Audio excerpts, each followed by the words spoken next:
wassalamu ala rasulillah wa ala alihi wa sahbihi wa mawalah wa la hawla wa la quwata illa billahi wa ba'd. Alhamdulillah ta'ala karuniakan di pagi hari ini kita masih bisa dipertemukan Allah subhanahu wa ta'ala di Kiswah TV. Kemudian salawat dan salam senantiasa kita curahkan kepada baginda alam, Nabi besar, Nabi yang mulia alaihi salatu wassalam. Allahumma salli ala sayyidina Muhammad wa ala alihi wa sahbihi wa man sara ala nahjihi ila yaumiddin.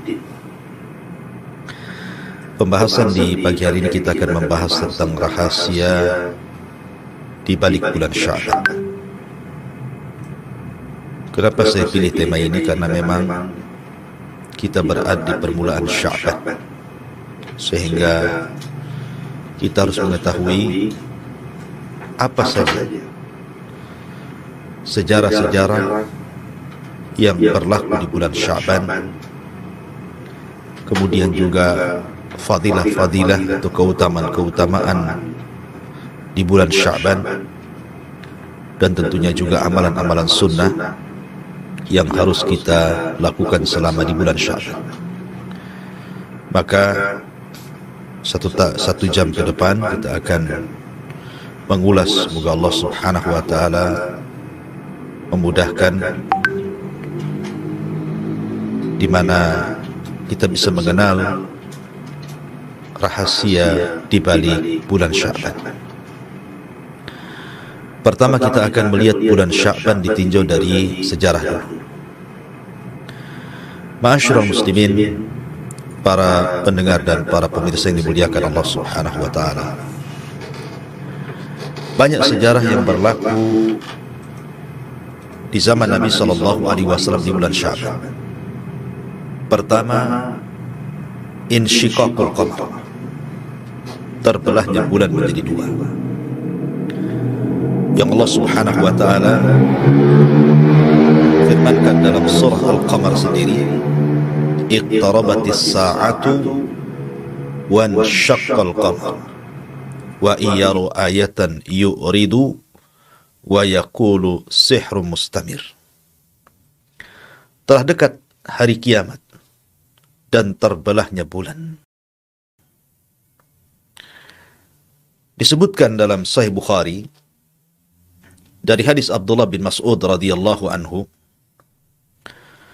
ketika orang-orang musyrik datang kepada Nabi sallallahu alaihi wasallam meminta mukjizat Rasul untuk ditampakkan, maka Nabi sallallahu alaihi wasallam pun berdoa kepada Allah azza wajal, kemudian mengisyaratkan telunjuknya ke bulan. Tiba-tiba kemudian bulan terbelah menjadi dua, yang satu bagian tetap pada porosnya dan bagian belahannya jatuh tepat di atas bukit Abi Kubais, dan itu disaksikan banyak manusia. Tetapi a'angzartahum am lang tunzirhum la yu'minu, kau beri peringatan ataupun tidak wahai Muhammad, mereka orang-orang musyrik tetap saja tidak beriman. Wa iyarau ayatan yu'ridu wa yaqulu sihru mustamir, ketika mereka diperlihatkan tanda kebesaran Allah, mereka berpaling dan menuduh Nabi sallallahu alaihi wasallam sebagai tukang sihir. Lah, kata para ulama, kejadian terbelahnya bulan menjadi dua itu terjadi di bulan Sya'ban. Kemudian peristiwa kedua, tahwilul kiblah, pengalihan kiblat dari Baitul Maqdis ke Baitullah Al-Haram. Sebagaimana disebutkan dalam Sahih Bukhari juga, di mana ketika manusia yang ada di Masjid Quba itu sedang sholat subuh, tiba-tiba kemudian datang utusan Nabi sallallahu alaihi wasallam, kemudian berteriak kepada mereka, ala wa innal kiblata qad surrifat, ingatlah bahwa kiblat sudah dialihkan. Maka ketika itu para sahabat sudah masuk pada rakaat yang kedua, sementara masih berkiblat ke Baitul Maqdis. Ketika datang seruan Nabi Shallallahu Alaihi Wasallam bahwa kiblat sudah diarahkan ke Baitullah Al-Haram, sementara posisi mereka sedang ruku pada rakaat kedua, maka 120 derajat mereka berputar dari Baitul Maqdis ke Baitullah Al-Haram. Sehingga kemudian selesai sholat, mereka bingung. Karena rakaat pertama masih mengarah ke Baitul Maqdis, dan yang rakaat kedua mengarah ke Baitullah Al-Haram. Bagaimana dengan rakaat pertama kami, wahai Rasul? Maka Nabi Shallallahu Alaihi Wasallam terdiam sampai akhirnya Allah Subhanahu Wa Taala turunkan ayat, "Maka Allahu liyudi'a imanakum, innallaha bin nasi la raufur rahim." Turun surah Al-Baqarah. Sesungguhnya Allah Subhanahu Wa Taala tidak akan menyia-nyiakan keimanan kalian, artinya salat kalian. Tetap rakaat pertama dapat pahala dan rakaat kedua juga dapat pahala. Lah peristiwa pengalihan kiblat, kita tahu bahwa Nabi Shallallahu Alaihi Wasallam ketika disyariatkan salat dari langit dalam peristiwa Isra Mi'raj itu terjadi 1 tahun sebelum hijrah. Kemudian hijrah ke Madinah, barulah Nabi Shallallahu Alaihi Wasallam mensyariatkan salat berjamaah. Lah sekitar 6-7 bulan pertama di Madinah, Nabi dan kaum muslimin, para sahabatnya, salat masih menghadap Baitul Maqdis. Sehingga orang-orang Yahudi senang, karena kiblatnya orang-orang Yahudi dipakai oleh kiblatnya kaum muslimin. Maka Nabi Shallallahu Alaihi Wasallam sejak dari Mekah sebenarnya sudah menginginkan kiblat itu mengarah kepada Ka'bah al-Musarraf al-Mukarramah yang dibangun oleh bapaknya Ibrahim alaihi salatu wassalam. Tapi karena ketika itu Ka'bah penuh dengan patung, penuh dengan berhala, maka Nabi Shallallahu Alaihi Wasallam enggan untuk mengarahkan ke berhala-berhala yang ada di Ka'bah. Maka kemudian masih berkiblat ke Baitul Maqdis. Tapi setelah kemudian 6-7 bulan ketika di kota Madinah, Nabi SAW kemudian salat masih menghadap Baitul Maqdis. Kemudian Nabi SAW tidak enak hati dan berdoa setiap malam kepada Allah mengarahkan wajahnya ke langit. Maka Allah Subhanahu wa Ta'ala pun kabulkan, dan Allah firmankan, "Qad nara taqalluba wajhika fis sama' falanwalliyannaka kiblatan tardaha fawalli wajhaka syatral masjidil haram." Turun ayat ini. Aku lihat wajahmu dibulak-balikan ke arah langit ya Muhammad, agar kau meminta agar kiblat dipalingkan. Maka kami kabulkan, kata Allah. Fawalli wajhaka syatral masjidil haram. Arahkan wajahmu sekarang ke Masjidil Haram. Maka pengalihan kiblat dari Baitul Maqdis ke Baitullah Al-Haram itu terjadi di bulan Sya'ban. Kemudian peristiwa yang ketiga, diwajibkannya puasa Ramadan. Ketika Nabi SAW hijrah dari Mekah ke Madinah, pada tahun pertama, Nabi SAW melihat orang-orang Yahudi sedang berpuasa. Sampai-sampai Rasulullah SAW bertanya, puasa apa kalian?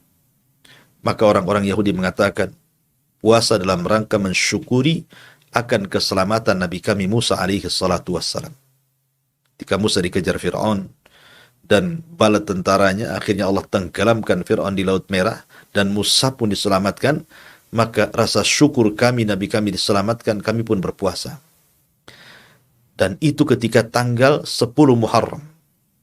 Maka Nabi SAW mengatakan, Ana ahakku bi Musa. Kalau kalian berpuasa karena menghormati Musa, aku lebih berhak menghormati Musa dibandingkan kalian. Maka Nabi merintahkan puasa pertama dalam Islam, dan puasa yang wajib pertama dalam Islam, puasa pada tanggal 10 Muharram, atau disebut dengan Ashura. Dan itu di permulaan hijrah Rasul di tahun pertama Hijriah. Tapi setelah kemudian Rasul menetap 2 tahun di kota Madinah, masuk pada tahun 2 Hijriah, maka Allah Subhanahu wa Ta'ala merintahkan Rasul untuk berpuasa di bulan Ramadan 1 bulan. Dan itu puasa bagi kaum muslimin, sehingga puasa tanggal 10 Muharram atau disebut Ashura yang tadinya wajib menjadi sunnah karena Islam memiliki puasa sendiri, adalah puasa Ramadan.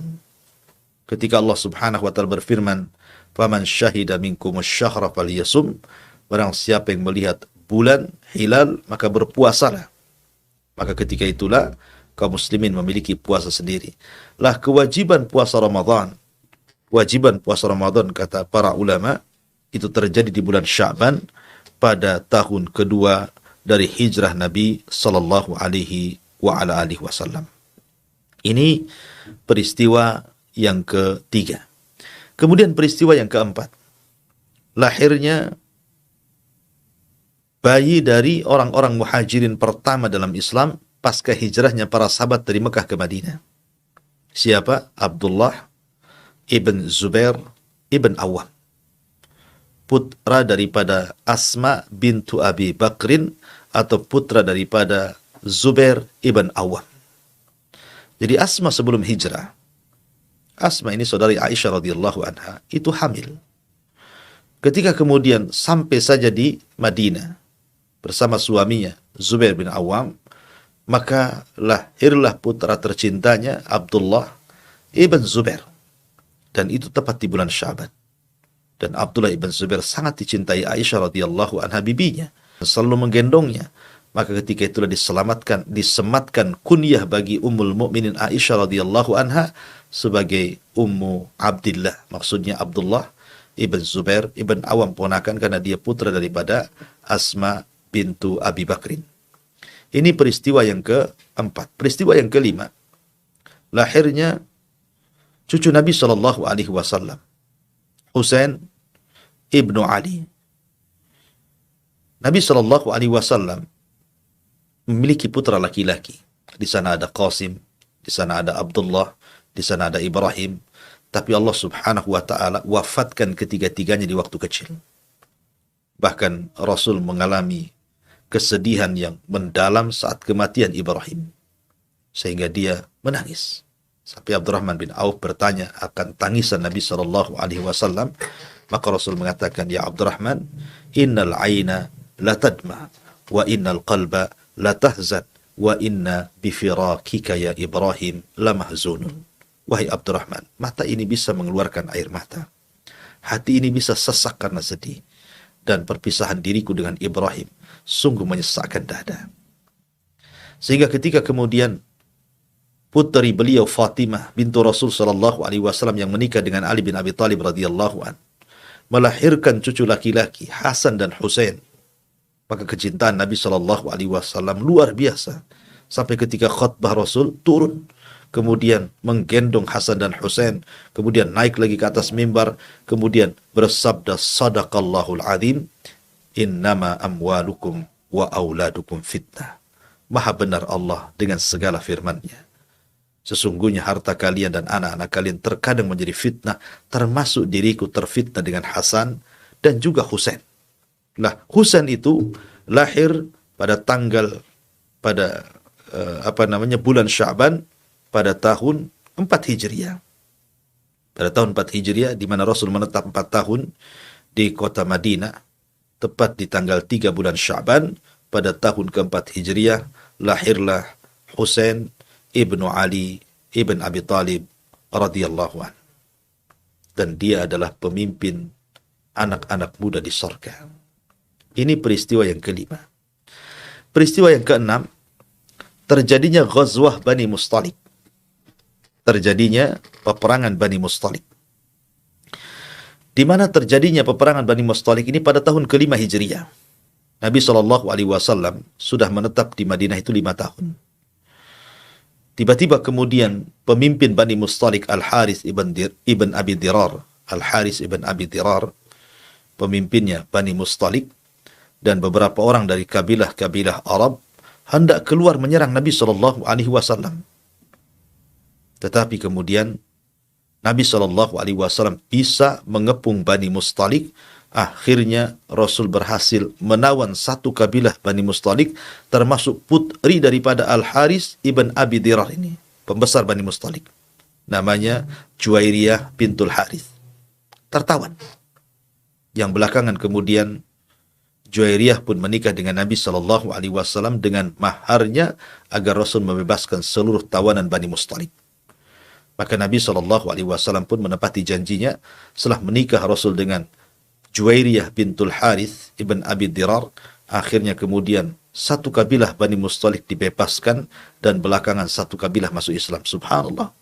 Dan itu peristiwa terjadi di bulan Sya'ban pada tahun kelima setelah hijrah Nabi sallallahu alaihi wasallam, dan banyak lagi seperti Sariyatul Fadak, kemudian kisah-kisah di bulan Sya'ban, peperangan setelah Khulafaur Rasyidin yang Allah menangkan. Intinya bahwa banyak sejarah besar di bulan Sya'ban. Itu kalau melihat Sya'ban ditinjau dari sejarah. Ma'asyiral muslimin, para pendengar dan juga para pemirsa Kiswah TV yang dimuliakan Allah Subhanahu wa taala. Adapun kalau bicara tentang Sya'ban, Sya'ban ini sebenarnya bukan bulan mulia. Bukan seperti Rajab, satu di antara 4 bulan hurum yang difirmankan Allah Azza wa Jalla dalam surah At-Taubah 36, minha arba'atun hurum. Dari 12 bulan itu ada 4 bulan hurum, 4 bulan mulia, Dzulqa'dah, Dzulhijjah, Muharram, dan juga Rajab. Juga bukan seperti Ramadan, bulan suci. Jadi Sya'ban bukan bulan hurum dan bukan bulan suci. Artinya bahwa Sya'ban itu bulan biasa. Tidak ada keistimewaan secara bulan, maksudnya dia bukan bagian daripada bulan hurum dan bukan bagian daripada bulan suci Ramadan. Dia bulan biasa. Tetapi dia berada di tengah-tengah di antara 2 bulan mulia. Pertama Rajab, kemudian Sya'ban, kemudian Ramadan. Lah karena bulan Sya'ban itu diapit daripada 2 bulan mulia, sehingga bulan ini terkadang dilalaikan manusia. Karena sebelumnya mereka sudah mulakan bulan Rajab, dan sebentar lagi mereka akan menghadapi Ramadan, sehingga mereka melupakan Sya'ban. Karena lihat, terkadang di masyarakat umumnya di bulan Sya'ban itu, manusia mereka sibuk dengan dunia karena ingin mempersiapkan diri dengan Ramadan, kedatangan Ramadan. Mereka berusaha untuk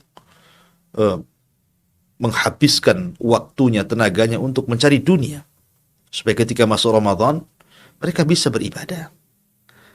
Nah, dari sinilah karena bulan Sya'ban itu letaknya di antara 2 bulan mulia Rajab dan Ramadan, sehingga manusia melalaikan. Dan itu berlaku di zaman para sahabat Nabi sallallahu alaihi wasallam. Makanya ketika Usamah bin Zaid radhiyallahu an bertanya kepada Nabi sallallahu alaihi wasallam, "Ya Rasulullah, lam araka tasumu min syahrin minasy-syuhuri ma tasumu min Sya'ban." Rasul, kenapa kau banyak puasa? Hampir 1 bulan di bulan Sya'ban ini, ada apa dengan kamu? Maksudnya puasa sunnah di sini. Maka Nabi SAW bersabda, "Dzaka syahrun yaghfulun nasu anhu bainar Rajab wa Ramadan." Itulah bulan yang dilalaikan manusia di antara Rajab dan juga Ramadan, wa huwa syahrun turfa'u fihi al-a'mal ila rabbil alamin. Dan ini bulan di mana amal-amal kita akan diangkat kepada Rabbil Alamin. Fa uhibbu an yurfa amali wa ana shaim. Dan saya suka kalau amalan saya diangkat sementara saya sedang berpuasa kepada Allah Azza wa Jal. Rawahun Nasai. Lah, Nabi SAW mengatakan bahwa bulan Sya'ban itu yaghfulun nasu anhu. Manusia lalai. Karena sudah ada bulan suci sebelumnya dan sudah ada bulan suci setelahnya.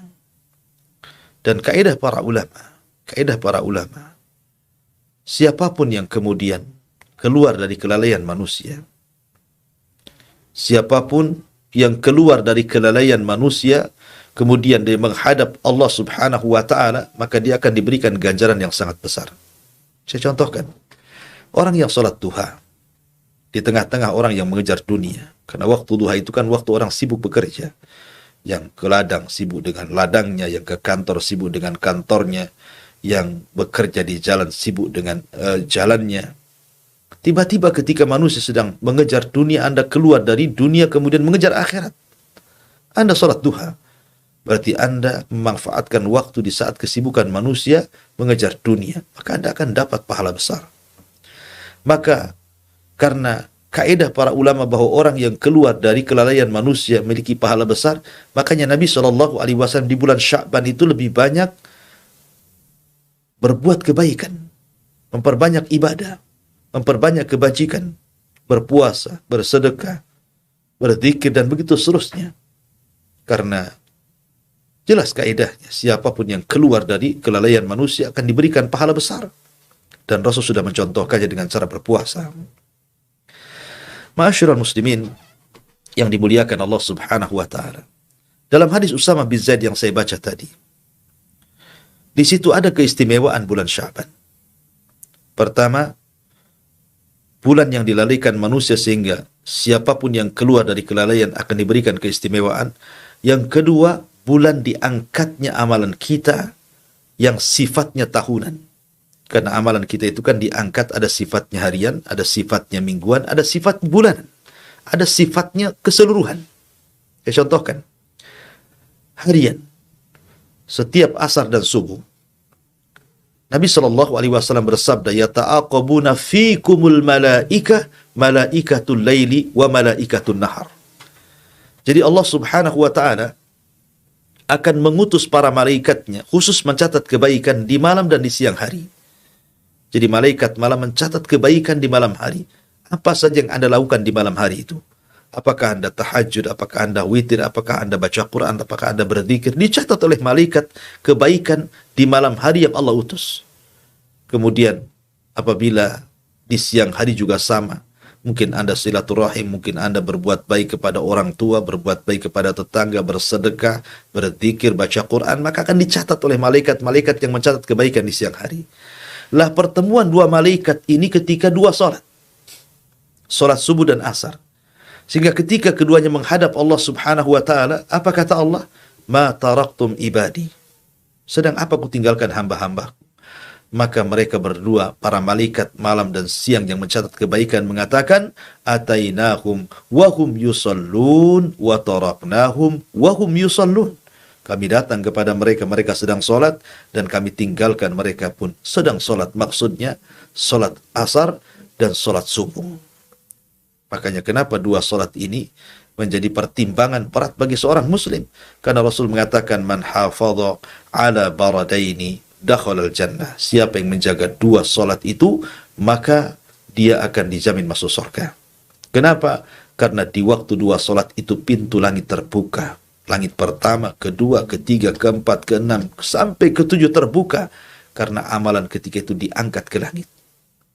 Kemudian yang kedua, mingguan, setiap hari Senin dan Kamis. Maka setiap hari Senin dan Kamis, pintu langit terbuka. Karena satu hari di hari Senin dan satu hari di hari Kamis itu, amalan-amalan kita diangkat. Makanya ada ibadah puasa Senin dan Kamis. Kemudian, ada yang sifatnya tahunan. Di bulan Sya'ban inilah amalan kita diangkat. Berdasarkan hadis Nabi SAW, ketika ditanya tentang puasa Sya'ban, puasa sunnah yang Rasul lakukan, maka Rasul mengatakan, huwa syahrun turfa'u fihi al-a'mal ila rabbil alamin fa uhibbu an yurfa' amalihi wa ana sha'im. Kata Rasul, ini bulan diangkat amalan kita kepada Rabbul Alamin, dan saya suka kalau seandainya amalanku diangkat sementara aku sedang berpuasa. Rawahu Muslim. Dan Nabi SAW bersabda dari hadis Abi Musa al-Ash'ari radhiyallahu anhu, di mana hadis ini walaupun sebagiannya lemah, tetapi karena banyaknya turuk, banyaknya jalan, sehingga ulama kemudian mensahihkannya, di antaranya Syekh Nasruddin Al-Albani rahimahullahu ta'ala dan para ulama sebelumnya, di mana Nabi SAW bersabda dari hadis Abi Musa al-Ash'ari radhiyallahu an, Nabi SAW bersabda, innallaha la yattali'u lailatan nisbi minas Sya'ban. Innallaha la yattali'u lailatan nisbi minas Sya'ban fayaghfir li jami'i khalqihi illa li musyrikin aw musakhin. Illa li musyrikin aw musakhin. Sesungguhnya Allah Subhanahu wa taala akan menampakkan di malam pertengahan Sya'ban. Di malam pertengahan Sya'ban, fayaghfiru li jami'i khalqi, maka Allah akan ampuni seluruh makhluknya kecuali dua manusia, al-musyrik wal musakhin, orang yang melakukan kesyirikan dan orang yang ada hasad dalam hatinya. Ma'asyiral muslimin yang dimuliakan, berarti Sya'ban ini dalam dua hadis pertama, hadis yang dikeluarkan Imam Nasai tadi, kemudian sekarang hadis yang dikeluarkan Imam Ibni Majah dari Abi Musa al-Asy'ari radhiyallahu an, Pertama, bulan Sya'ban itu amalan kita diangkat ke langit, dan pertengahannya Allah Subhanahu wa taala akan mengampuni dosa-dosa kita. Oleh karena itulah maka jangan pernah lalaikan bulan Sya'ban. Karena satu bulan ini setiap hari Allah buka pintu langit, sehingga solat kita, sedekah kita, baca Quran kita, zikir kita, silaturahim kita, berbuat baik kita kepada orang tua, atau ketaatan-ketaatan, kebajikan-kebajikan, baik yang sifatnya pribadi seperti solat, puasa, atau mungkin sedekah yang sifatnya muta'addi kepada orang lain, maka semuanya akan diangkat ke langit selama satu bulan di bulan Sya'ban. Dan di pertengahannya Allah Subhanahu wa ta'ala akan mengampuni dosa-dosa kita, kecuali dua manusia.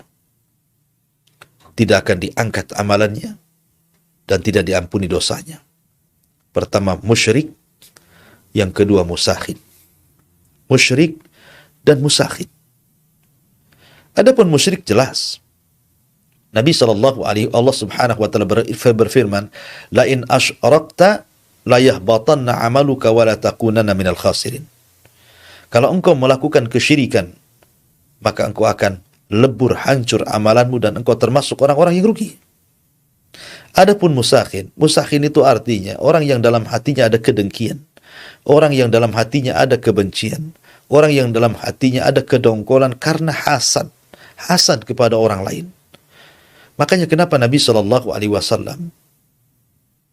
mengatakan bahwa musakhin dengan musyrik, apa hubungannya?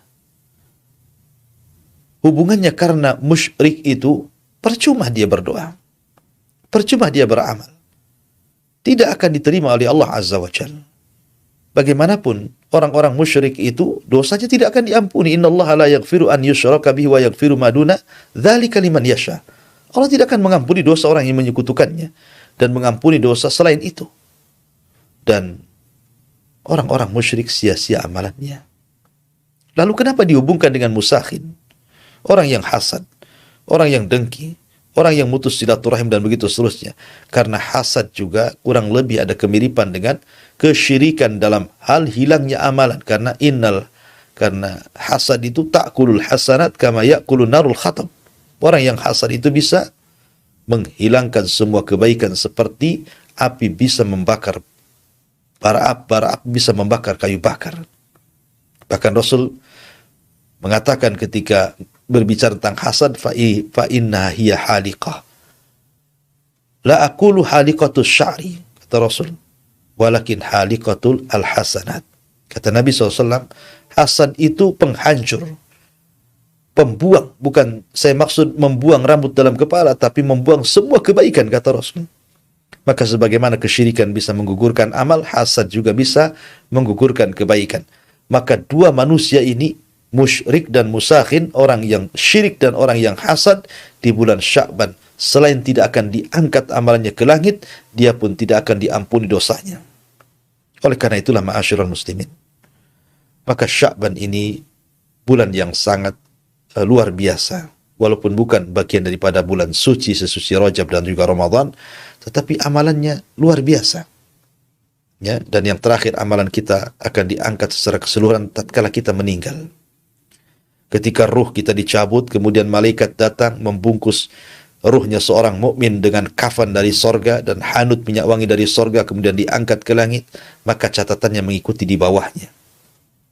Naik ke langit pertama, catatannya ikut naik ke langit pertama, kedua, ketiga, keempat, kelima, keenam, ketujuh, sampai Allah Subhanahu wa taala mengatakan, letakkan ruhnya kembali ke jasadnya, tapi naikkan catatannya fil illiyin.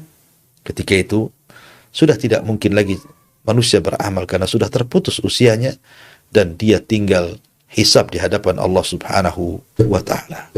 Masyarul muslimin yang dimuliakan Allah Azza wa Jalla, ini di antara rahasia di balik bulan Sya'ban. Maka saya nasihatkan, perbanyaklah puasa. Karena bagaimanapun kita akan menghadapi bulan Ramadan.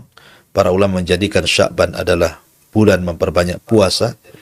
Kemudian juga perbanyaklah membaca Al-Quran. Makanya para ulama menyebutnya dengan Syahrul Qurra, karena Ramadan akan ada dua ibadah yang luar biasa, tarawih, tahajud, kemudian puasa. Maka untuk membiasakan dua perkara itu di bulan Ramadan, maka biasakan kita di bulan Sya'ban berpuasa dan membaca Quran, karena bagaimanapun Rajab bulan menanam, Sya'ban bulan menyiram, dan Ramadan bulan menuai. Wallahu a'lam bishawab. Mudah-mudahan ada manfaatnya. Ya, mungkin di antara para pendengar dan pemirsa ingin bertanya, silakan. Ya, ada Ustaz. pertanyaan? Ada. Silakan baca. Dari Nendi Budiawan. Assalamualaikum Ustaz. Waalaikumsalam. Saya mendengar dari orang bahwa puasa setelah tanggal 15 Sya'ban tidak diperbolehkan. Apakah ini benar Ustaz? Terima kasih. Iya. Bismillah, alhamdulillah. Memang ada larangan orang memulai puasa setelah pertengahan Sya'ban, karena dikhawatirkan masuk pada hari yang diragukan. Sementara Nabi SAW bersabda, "Man sama fi yaumin yushakku fihi faqad asa Abul Qasim." Siapa yang berpuasa di hari yang diragukan, maka dia telah bermaksiat kepada Abul Qasim, maksudnya Nabi SAW.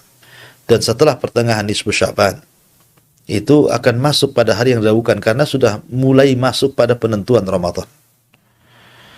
Tetapi dibolehkan orang berpuasa setelah pertengahan Ramadan kalau berpuasa sebelumnya, maksudnya sebelum pertengahan itu. Ya, dari awal Sya'ban dia sudah berpuasa. Seperti Nabi SAW, beliau berpuasa dari permulaan Sya'ban sampai mau habis 1 bulan, sampai tanggal 27 atau mungkin 26, karena tidak boleh juga puasa sunnah itu mirip dengan puasa wajib. Artinya puasa Ramadan kan dihabiskan puasanya 1 bulan, tapi Sya'ban itu kalau mau menghabiskan dengan puasa jangan sampai 1 bulan, entah berhenti di tanggal 26 atau 27 gitu, karena jangan sampai masuk kepada hari yang diragukan. Maka Nabi SAW melakukan puasa banyak di bulan Sya'ban.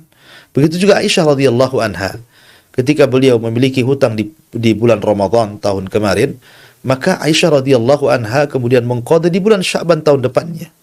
Karena melihat bahwa bulan Sya'ban itu tadi, satu, diangkatnya amalan kita ke langit, yang kedua juga ada keistimewaan di pertengahan bulan Sya'ban, nisfu Sya'ban, dengan diampuni dosanya oleh Allah Subhanahu wa taala kecuali 2 manusia, orang yang melakukan kesyirikan dan orang yang menanamkan hasad dalam hatinya sehingga menampakkan permusuhan. Wallahu a'lam.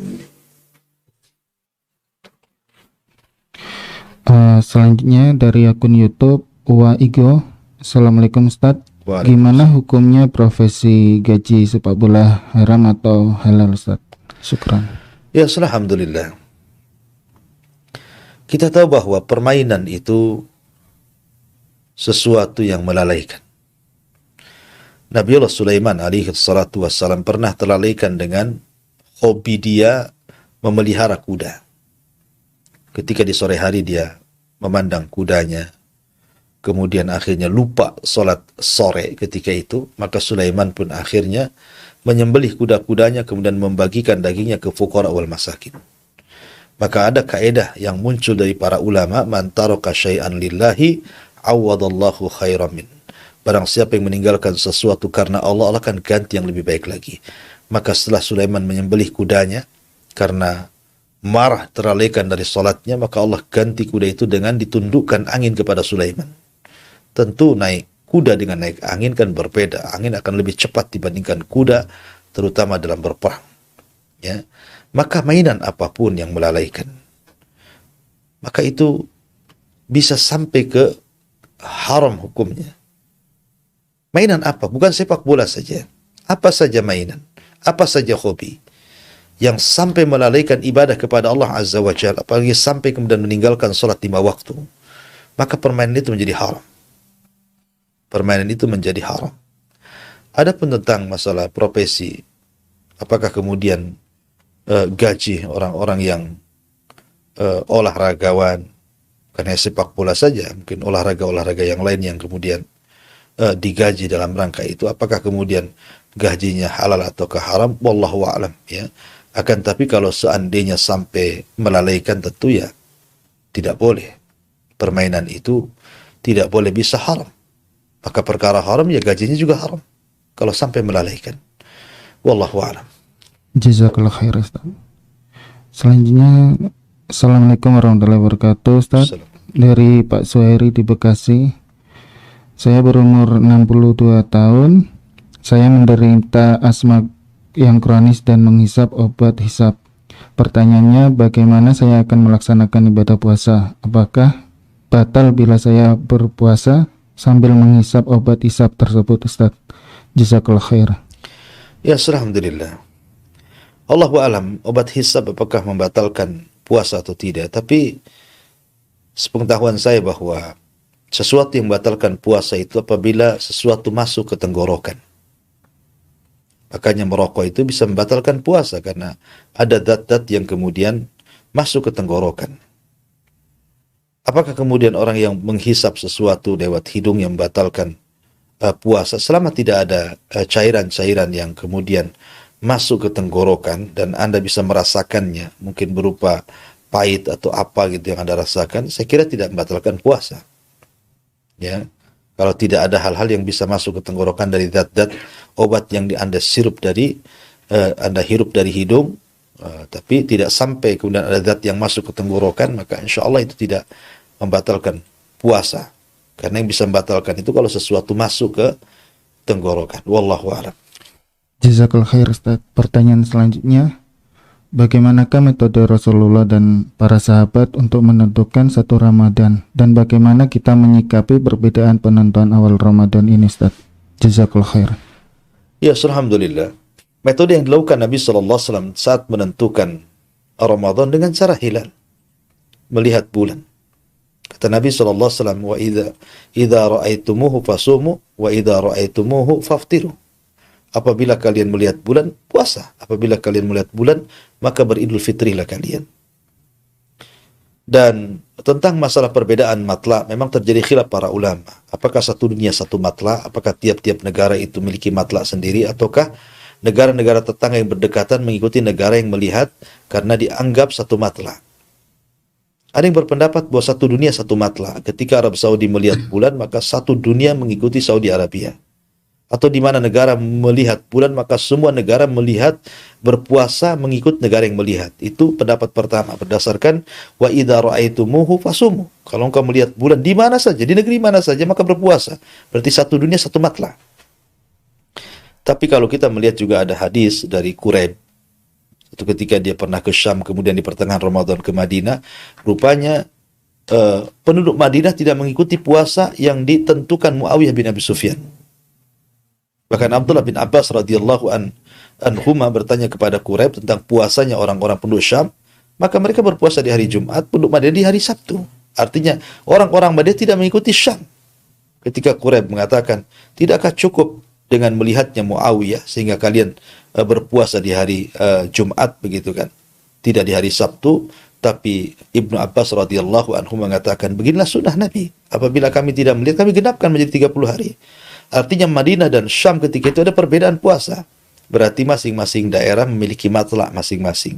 Indonesia tidak harus ikut Malaysia, Malaysia tidak harus ikut Brunei, Brunei tidak harus ikut Saudi, dan begitu seterusnya. Kemudian pendapat yang ketiga bahwa negara yang bertetangga seperti Malaysia, Brunei, Indonesia, maka sebaiknya dijadikan satu matla. Ya. Tetapi yang jelas bahwa ini tiga pendapat yang masyhur. Adapun secara dalil memang pendapat pertama, satu dunia satu matla. Mana-mana negara melihat, maka kita harus mengikuti negara yang melihat. Tetapi kata para ulama, pendapat yang bijak sebaiknya mengambil pendapat kedua. Artinya masing-masing negara punya matla. Jadi kita ikut pemerintah. Kata pemerintah besok puasa, kita puasa. Kata pemerintah besok Idul Fitri, kita Idul Fitri. Karena Allah Subhanahu wa taala berfirman, "Atiullaha wa atiur rasul wa ulil amri minkum." Taatlah kepada Allah, taatlah kepada Rasul, dan kepada pemimpin kalian, dan dengan mengikuti pemerintah berarti kita menyedikatkan perpecahan dalam sebuah negara. Wallahu a'lam. Jazakallah khair, Ustaz. Pertanyaan selanjutnya dari Bapak Selamat di Batam. Sejauh mana kesahihan hadis Rasulullah SAW biasanya berpuasa 3 hari setiap bulan? Kadang beliau akhirkan hingga terkumpul baginya puasa dalam setahun. Lalu beliau berpuasa pada bulan Sya'ban. Jazakallahu khair, Ustaz. Ya, alhamdulillah. Puasa 3 hari dalam sebulan itu jelas itu disebut puasa Ayyamul Bid. Puasa sunnah itu kalau tidak Daud, kemudian puasa Senin Kamis. Kalau tidak puasa Senin Kamis, puasa Ayyamul Bid. Tidak ada puasa lain lagi. Puasa apa tidak ada? Maka selain itu puasa Sya'ban. Itu lain lagi memang. Puasa Sya'ban itu puasa memang Nabi SAW mencontohkan puasa hampir 1 bulan. Apakah kemudian puasa 1 bulan itu terkumpul dari puasa-puasa dalam setahun? Wallahu alam tidak. Karena Nabi SAW ditanya oleh Usama ibn Zaid tadi, kenapa kau memperbanyak puasa di bulan Sya'ban wahai Rasul? Kata Nabi SAW, karena ini bulan yang dilalaikan manusia. Yang kedua, karena ini bulan di mana amalan akan diangkat, dan saya suka ketika amalan saya diangkat, saya berpuasa. Jadi yang puasa mutlak, puasa sunnah 1 bulan itu ya bulan Sya'ban itu, dari tanggal 1 sampai mungkin tanggal 27 gitu, jangan dihabiskan ya. Kemudian puasa Senin Kemis, kemudian puasa Ayyamul Bid, kemudian puasa Daud gitu kan. Selebihnya puasa apa Allahu a'lam, kecuali qada Ramadan, dan itu puasa wajib atau puasa kafarah gitu ya, karena berjima di bulan Ramadan, akhirnya kemudian ketika dia tidak bisa merdekakan budak, akhirnya dia berpuasa 2 bulan berturut-turut gitu ya. Tapi yang rutinitas dalam sebulan itu ya cuma 3 itu, Daud, Senin Kemis, kemudian Ayyamul Bid. Bukan kemudian 1 bulan full, itu mungkin karena menjamak puasa-puasa sunnah yang tidak dilakukan di bulan-bulan yang lain dalam setahun. Ya wallahu a'lam, saya belum pernah membaca keterangan yang seperti itu. Ya Sya'ban, Senin Kemis, Daud, Ayyamul Bid, sendiri-sendiri ada keutamaannya. Wallahu a'lam. Jazakallah khair Ustaz. Dari pertanyaan selanjutnya dari Umu Jundi di Batam. Beberapa tahun yang lalu saya tidak berpuasa dalam beberapa hari Ramadan karena mengalami haid. Hingga kini setelah selang beberapa tahun, saya belum dapat mengqadha utang puasa saya. Akan tetapi saya tidak tahu berapa jumlah hari yang saya tinggalkan. Bagaimana nasihat Ustaz? Jazakallah khair. Nabi SAW bersabda, "Idza shallatil mar'atu khamsaha wa shamat syahraha wa ata'at ba'laha wa hafidat farjaha qila laha udkhulil jannah min ayyi abwabits tsamaniyati sya'at." Apabila seorang wanita menjaga salatnya, menjaga puasa Ramadannya, menjaga kemaluannya, taat kepada suaminya, masuklah sorga dari 8 pintu sorga sesuai kehendaknya. Artinya wanita masuk dari 8 pintu sorga itu mudah, berbeda dengan laki-laki. Ya. Tapi di sini ada 2 poin yang ingin saya tekankan.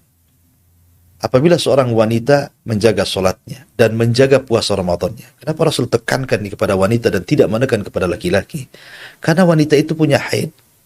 Terkadang wanita itu tahu nih hari ini kebiasaan haid. Sudah jelas-jelas masuk waktu zuhur, waktu asar, waktu maghrib, malah kemudian dilalaikan.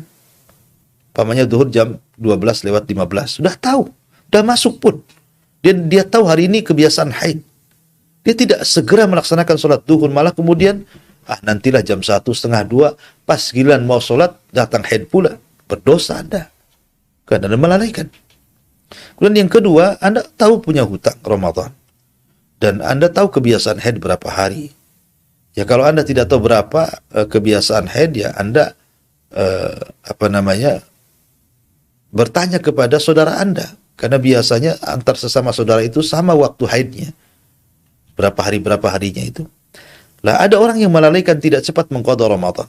Dia menunggu Sya'ban tahun depan. Ketika 1 minggu lagi sudah mendekati Ramadan, hendak mengqadha, tiba-tiba datang haid. Akhirnya Anda memasukkan hutang lagi ke tahun berikutnya. Anda berdosa karena melalaikan. Kenapa tidak dari awal Sya'ban Anda bayar? Ya, makanya Rasul mengatakan, ditekankan apabila seorang wanita menjaga salatnya dan menjaga haidnya. Adapun ketika Anda batal di bulan Ramadan, entah berapa hari gitu, maka ingat-ingat dulu berapa hari Anda tidak puasa. Ya, kalau tidak ingat, maka ambil yang paling besar saja. Jangan ambil yang paling kecil. Ya, maka ambillah angka yang paling besar, qadhalah Ramadan, kemudian bertobatlah kepada Allah Subhanahu wa taala. Wallahu a'lam. Jazakallah khair Ustaz. Pertanyaan selanjutnya dari Bapak Selamat di Cirebon. Apakah ada atsar hadis atau berita bahwa bulan Sya'ban banyak roh yang dicabut? Jazakallah khair Ustaz. Alhamdulillah. Wallahu a'lam. Saya belum pernah mendapatkan dalil dari Quran dan Sunnah bahwa bulan Sya'ban itu banyak orang yang meninggal dikarenakan para malaikat maut datang kemudian memperbanyak kematian. Tidak ada, kematian pun tidak mesti bulan Sya'ban. di bulan manapun, ajal itu sudah ditentukan, karena itu mengikuti takdir Allah Azza wa Jalla. Kita ini loh antrian mati. Saya, Anda yang bertanya, atau siapapun, antrian mati. Hari ini yang meninggal si fulan, besok meninggal si alan, mungkin besoknya kita tidak tahu. Karena kematian itu rahasia Allah. Tidak ada yang tahu kematian seseorang. Apalagi kemudian sampai mengetahui bahwa bulan ini akan banyak kematian, atau bulan ini tidak akan ada kematian, itu sebuah ramalan, tidak boleh. Intinya bahwa tidak ada hadis yang mengatakan bulan Sya'ban itu akan banyak kematian. Ini sama dengan nakut-nakuti orang. Ya. Maka tidak ada dalil yang sahih tentang masa ini. Wallahu a'lam. Baik Ustaz, pertanyaan terakhir dari Ibu Sakinah di Batam. Bagaimana dahulu Nabi SAW berinteraksi dengan para sahabiyah? Jazakallah khair Ustaz. Ya, alhamdulillah. Nabi SAW adalah orang yang paling supel. Nabi itu walaupun tampan, tapi ketampanan Nabi tidak memfitnah lagi para wanita. Justru para wanita sangat mereka takut dengan Rasul, artinya Rasul itu punya haibah, karisma yang besar. Ya. Nabi SAW bermuamalah dengan para wanita biasa, seperti bermuamalah manusia ke manusia yang lainnya. Tetapi ada aturan-aturan seperti ketika berbaiat, Nabi SAW tidak menyentuh tangan para wanita. Mereka hanya bersuara saja tanpa menyentuh. Ya. Dan Nabi SAW terkadang mendatangi seorang wanita tua, kemudian memberi makan, memperbaiki rumahnya. Ada riwayat seperti itu. Atau Nabi SAW pernah berjumpa dengan wanita Yahudi, kemudian dijamu, kemudian Rasul mengatakan, kira-kira engkau akan memiliki balasan seperti apa karena kau sudah menjamu diriku. Kemudian wanita Yahudi ini minta dunia kepada Nabi SAW. Jadi, dan juga Rasul tidak melarang wanita-wanita sholat seperti Nabi SAW mengatakan, jangan kalian larang apabila wanita-wanita kalian datang ke masjid.